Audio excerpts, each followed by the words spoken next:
Libota nankolo, bana nanzambe. Amoureux de la bonne musique chrétienne. Les lots tozana esango moko ya kopesa bino.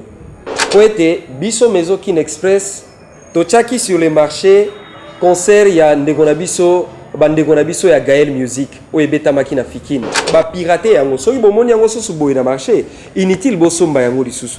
Pour te changer même couleur ya jacket na biso, même décor nyoso ezao et puis toche caché ya sika. Na yango apa koto sepelisa bino lisusu toche libino mwa biloko na kati mwa bilubu na kati po bana na nzambe bo sepela lisusu.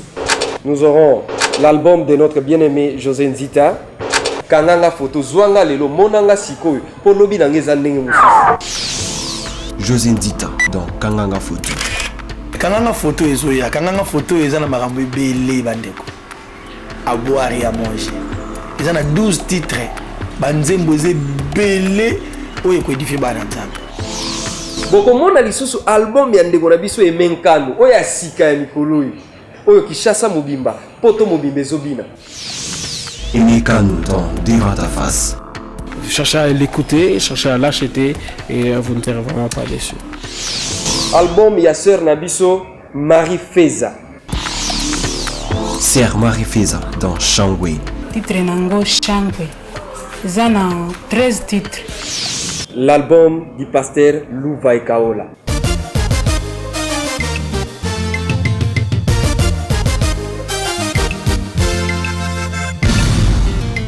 Et pourquoi pas frère Nabiso Matou Samuel na album ya sika.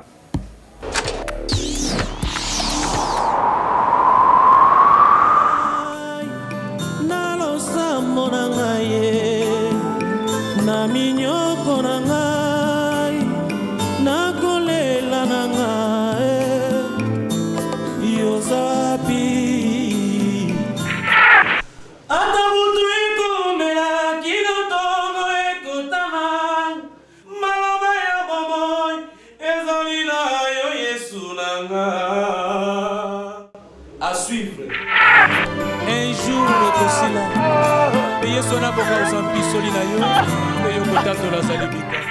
Mpota oyo soka. Soki ezali ya maladi. Soki ezali ya minyoko ya bampasi. Mpota wana soki olike pa na Yesu. Yango ekokauka. Pe ekokoma cicatrice.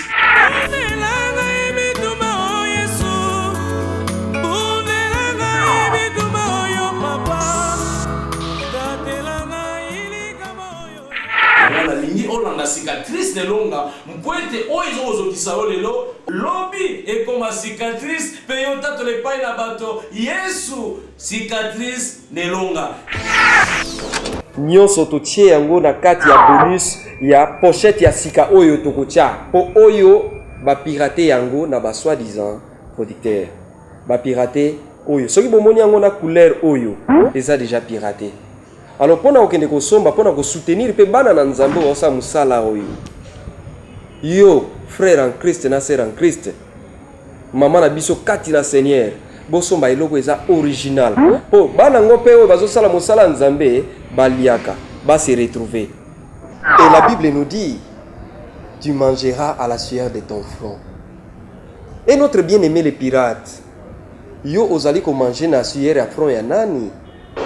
Tobanga makambu papa parce que ceux qui osent continuer au risque to bimiso na mpoasa parce que to yebi yo bien ozamona mbali kitoko hein vraiment élégant ozano bien déjà bien te hein notre bien-aimé les pirates nzamba pambolo les bien-aimés les pirates na yango biso maison Kin Express to sengi na bino bokomona ba pochette ya sika ezali na mwa caché moko na pembeni awa yango nde ya sika oyo eza non piraté mais soki bomoni yango na couleur oyo bomoni yango sur le marché bosomba yango lisusu te na yango Kin Express kitoko mingi. Kin Express c'est l'on a toujours. C'est votre bien-aimé le frère Caleb groupe Sinark c'est l'on a.